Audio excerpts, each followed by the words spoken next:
হযরত আলী রাদিয়াল্লাহু তাআলা আনহুর নিকট এই চুক্তিনামাটা দেওয়া হলো।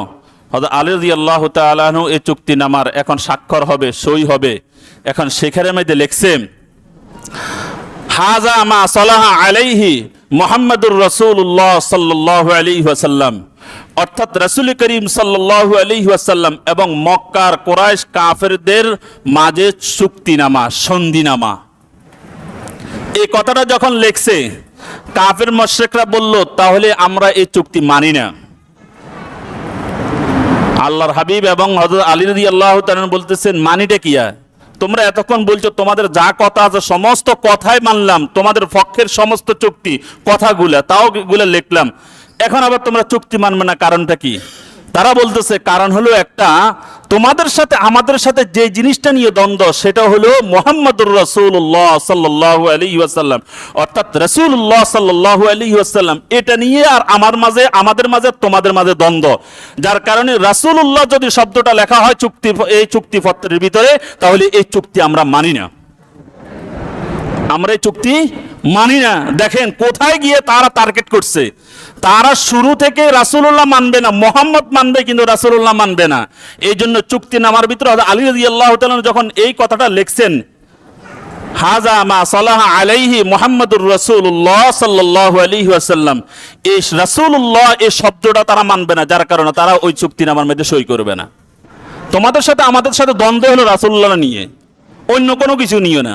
তাহলে এটা যদি এই কাগজে লিপিবদ্ধ থাকে, তাহলে আমরা সই করব না। এবার তোমরা এটা কেটে দাও। দেখেন আল্লাহর হাবিব রাসূল পাক সাল্লাল্লাহু আলাইহি ওয়াসাল্লাম হযরত আলী রাদিয়াল্লাহু তাআলাকে বললেন, আলী, তুমি যে এই কথাটা লিখছো, রাসূলুল্লাহ এই শব্দটা তুমি কেটে দাও। রাসূলুল্লাহ শব্দটা কি করো? কেটে দাও। হযরত আলী রাদিয়াল্লাহু তাআলা, এখানে তো সাহাবায়ে আমরা ক্ষোভে রাগে গোসা শেষ হয়ে যাইতেছে, কিন্তু আল্লাহর রাসূল যে মজলিসে আছে, যেখানে আছে, কথা বলতেছে, আল্লাহর রাসূলের উপরে কোনো কথা কোনো সাহাবায়ে কেরামরা বলবে না। হযরত আলী রাদিয়াল্লাহু তাআলা আনহু আল্লাহর হাবিব রাসূল পাক সাল্লাল্লাহু আলাইহি ওয়াসাল্লামকে বলছে, ইয়া রাসূলুল্লাহ, আমার যেই হাতে আমি রাসূলুল্লাহ শব্দটা লিপিবদ্ধ করছি, আমার ক্ষমতা নেই, আমার জান যাবে, আমার মাল যাবে, আমার সব কিছু যাবে, আমি রাসূলুল্লাহ এই শব্দটা আমি কর্তন করতে পারবো না, আমি কাটতে পারবো না, আমি কাটতে পারবো না। আল্লাহর হাবিব রাসূল পাক সাল্লাল্লাহু আলাইহি ওয়াসাল্লাম বলছেন, তাহলে চুক্তিনামাটা আমার হাতে দাও, চুক্তিনামাটা আমার হাতে দাও। আল্লাহর হাবিব হাতে নিয়ে রাসূলুল্লাহ শব্দটা কেটে দিয়েছেন। কেটে দিয়ে আল্লাহর হাবিব রাসূল পাক সাল্লাল্লাহু আলাইহি ওয়াসাল্লাম লিখছেন, হাযা মা সালাহা আলাইহি মুহাম্মদ ইবনে আব্দুল্লাহ, অর্থাৎ আব্দুল্লাহর ছেলে মুহাম্মদ এবং কাফের মুশরিক বেদিন নির্দেশ যারা সর্দার আছে কুরাইশ বংশের সাথে চুক্তিনামার সন্ধি চুক্তিনামা। এটা আল্লাহর হাবিব রাসূল পাক সাল্লাল্লাহু আলাইহি সাল্লাম নিজে লিখে দিয়েছেন। লিখে দেওয়ার পরে যে হলো, এই সাহাবায়ে কেরাম বারাক্রান্ত হৃদয়ে তারা অগ্রসর হচ্ছেন, চলে যাইতেছেন। যাওয়ার পথে আল্লাহ পাক রব্বুল আলামিন সূরা ফাতিহা নাজিল করে দিলেন। সূরা ফাতিহাটা কি করলেন?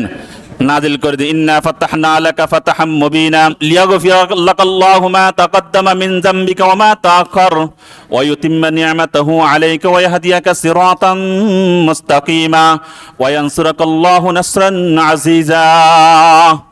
আল্লাহর হাবিব রাসূল পাক সাল্লাল্লাহু আলাইহি ওয়াসাল্লামকে আল্লাহ পাক রব্বুল আলামিন সরাসরি জানাই দিয়েছে, ইন্না ফাতাহনা লাকা ফাতাহাম মুবিনা, এই হুদায়বিয়ার সন্ধির মাধ্যমে আমি আপনাকে ঘোষণা দিয়ে দিতেছি মুসলমানদের বিজয়। মুসলমানদের কি বিজয়? এই বারাক্রান্ত হৃদয়ে যখন চলে গেলেন, চলে যেতেছে, আল্লাহ পাক রব্বুল আলামিন এই সূরাটা নাজিল করে দিলেন সাহাবায়ে কেরামদের সামনে। আল্লাহর হাবিব রাসূল পাক সাল্লাল্লাহু আলাইহি ওয়াসাল্লাম যখন পাঠ করলেন, হ্যাঁ, লিয়াগফিরা লাকাল্লাহু মা তাকদ্দামা মিন যামবিকা ওয়া মা তাআখার, পূর্বের আগের পরের সমস্ত গুনাহ খাতা ক্ষমা করে দিস।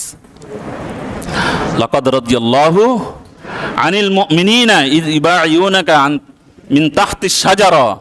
আল্লাহ পাক রব্বুল আলামিন আয়াতের মধ্যে এখানে বলে দিয়েছেন, গাছের নিচে যারা বায়াত গ্রহণ করছে এদেরকে আমি ক্ষমা করে দিলাম, এদের উপর আমি সন্তুষ্ট হয়ে গেলাম, এদের উপর আমি কি হয়ে গেলাম? সন্তুষ্ট হয়ে গেলাম। সাহাবায়ে কেরামদের উপর আমি সন্তুষ্ট হয়ে গেলাম।